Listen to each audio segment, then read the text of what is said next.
Have you noticed how airports seem to move faster every year, while your body quietly asks for a slower pace? For travelers over 65, flying doesn't just feel different anymore, it is different. Counters vanish, screens replace people, rules change without explanation, and somehow, no one ever pauses to explain what older travelers are actually allowed to ask for. Here's the truth most airlines never highlight. If you're flying later in life, the system already gives you more protection, more flexibility, and more rights than the average traveler. The real issue isn't your age. It's that no one tells you how to use those rights. In this video, I'm opening a quiet rulebook most seniors never see. Inside are 11 airport and airline rules, updated for 2026, that can save your energy, protect your health, and in one case, prevent your entire trip from ending before it starts. And I'll warn you now, rule number 10 is the one that stops people cold at the checkpoint, even when they've done everything else correctly. If you're over 65, or helping someone who is, this isn't a video to watch after things go wrong. It's the one you watch before you ever leave home. Let's start with the first trap many seniors walk into without realizing it. Check-in. Today, travel no longer begins at the airport. It begins on a phone. Airlines assume you'll use an app, scan a QR code, maybe even let a camera recognize your face. For many seniors, that's where stress begins. Traditional check-in counters still exist, but there are fewer of them, and the lines move slowly. What matters most is remembering this. You are still entitled to a printed boarding pass. The mistake happens when signage funnels you into express or bag drop-only lanes that assume you're already checked in. Once you're there, no one can help. Instead, look specifically for full-service check-in or special assistance counters. That's where a real person can print your boarding pass, correct errors, and slow the process down. Because airlines rely so heavily on apps now, seniors who prefer human help should arrive earlier than the app suggests. 3 hours before a domestic flight is no longer excessive, it's protective. An even calmer option is having a family member check you in remotely, email your boarding pass, and let you print it at home. Walking in with paper already in hand removes half the pressure before the trip even starts. Once check-in is handled, the next challenge many seniors face is mobility. Especially when help is requested too late. Many travelers assume wheelchair or mobility assistance can be arranged at the airport on the day of travel. In 2026, that assumption quietly leads to missed flights. At large hub airports, mobility services are now expected to be added to your reservation at least 48 hours in advance. Without that note in the system, staff may say they'll try to help, but in reality, you're placed behind everyone who planned ahead. That's how seniors end up waiting alone while boarding begins without them. The fix is simple, but the wording matters. When booking your ticket or shortly after, call the airline and say clearly, "Please add continuous mobility assistance from check-in through boarding," with no handoffs. That sentence doesn't just request a wheelchair. It tells the system you need end-to-end support, meaning someone stays with you instead of passing you along halfway through the terminal. If long walks, standing in lines, or rushing between gates strain your knees, hips, or back, mobility assistance isn't a favor. It's part of your ticket. Once movement through the terminal becomes calmer, another question comes up. Boarding. Many seniors believe early boarding is only for passengers using wheelchairs. That's not true. Arthritis, joint replacements, balance issues, or difficulty standing for long periods are all considered mobility limitations under current airline accessibility practices. Even if you walk onto the plane on your own, you may qualify for assisted or early boarding. The key is speaking the language airlines recognize. When booking or calling later, ask, "Can you add a special service request for mobility support and assisted boarding to my reservation?" That creates a hidden note, called an SSR, attached to your ticket. At the gate, that note often flags your boarding pass. allowing you to board earlier instead of standing in a crowded line watching half the plane pass you by. This isn't about special treatment. It's about conserving your energy before you even reach your seat. And once boarding becomes calmer, another concern often follows: staying with the person who helps you. Airports can be overwhelming, and for seniors receiving mobility support, being separated from a spouse or family member can turn stress into panic. What many travelers don't realize is that when you're receiving mobility or medical assistance, airlines are often expected to keep one companion linked to you. Under accessibility rules, that companion can usually stay with you through security and boarding. Again, wording makes the difference. Instead of saying, "We're traveling together," say, "We're traveling together and I'm under mobility assistance. Please link our boarding for companion continuity." That phrase tells the system not to split you into different boarding groups.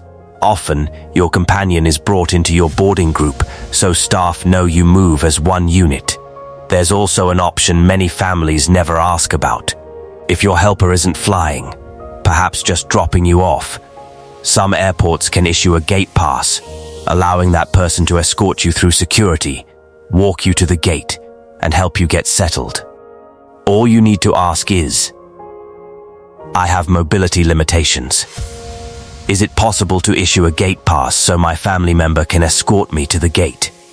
Not every airport allows it, but enough do that it's always worth asking. Once security comes into view, anxiety often rises, especially around screening.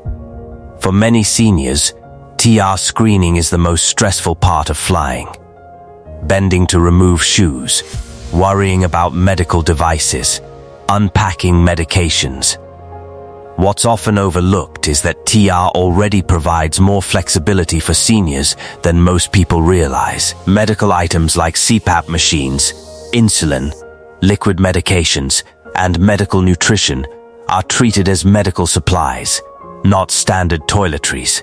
In many cases, they can remain in your bag. As your bag goes onto the belt, calmly say, "There are medically necessary items in this bag." That simple sentence often prevents unnecessary rummaging and keeps your health information private. Metal implants and pacemakers also don't mean automatic trouble. SAR offers medical notification cards you can present before screening. If you have a pacemaker, you can request a manual pat-down instead of a handheld scanner over your chest. And as newer scanners roll out, many seniors, especially those with balance issues, are increasingly allowed to keep their shoes on. If removing them is painful, politely explain your limitation and ask if an alternative screening method is available. Once security feels manageable, protecting your medications becomes the next priority. For seniors, medications often cause more anxiety than boarding passes. In 2026, it helps to think in two categories: liquids and pills. Medically necessary liquids, including insulin, prescription syrups, liquid nutrition, and ice packs, are not limited by standard size rules. The key is declaring them. Say clearly, "These are medically necessary liquids." They may be screened, but transparency prevents delays.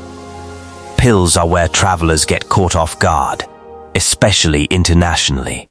While TSA allows pills in organizers on domestic flights, many countries do not. Some destinations require medications to be in original pharmacy bottles, clearly labeled with your name and dosage. Quantity limits also apply in certain countries. Seniors have had medications counted on arrival, with excess confiscated. Before traveling internationally, check official rules or ask your pharmacist for guidance. For temperature-sensitive medications, there's another quiet rule most people don't know. On many US airlines, a small medical cooler bag is treated separately from your regular carry-on. That means it often doesn't count toward your carry-on limit, as long as it clearly contains medical items. Keep it obvious. A small, soft cooler labeled medical or insulin makes all the difference. Once on board, don't store temperature-sensitive medications in overhead bins, which can get surprisingly warm. The best time to ask for help is while boarding. Hold the labeled bag and say to a flight attendant, "I'm traveling with temperature-sensitive medication. Would it be possible to store this in the crew cooler?" Many crews will help when asked clearly and early. Once medications are secure, attention shifts to your body during the flight. A tight middle seat might be uncomfortable at 25. At 65, it can cause days of pain. What many seniors don't realize is that aisle or bulkhead seating can qualify as an accessibility need, not a luxury. If standing is difficult, restroom access is frequent, or joint pain is significant, you're not asking for an upgrade. You're asking for a seat your body can safely manage. Instead of saying, "Can I change seats?" say, "I need an accessibility seat for mobility and comfort under policy." That language reframes the request.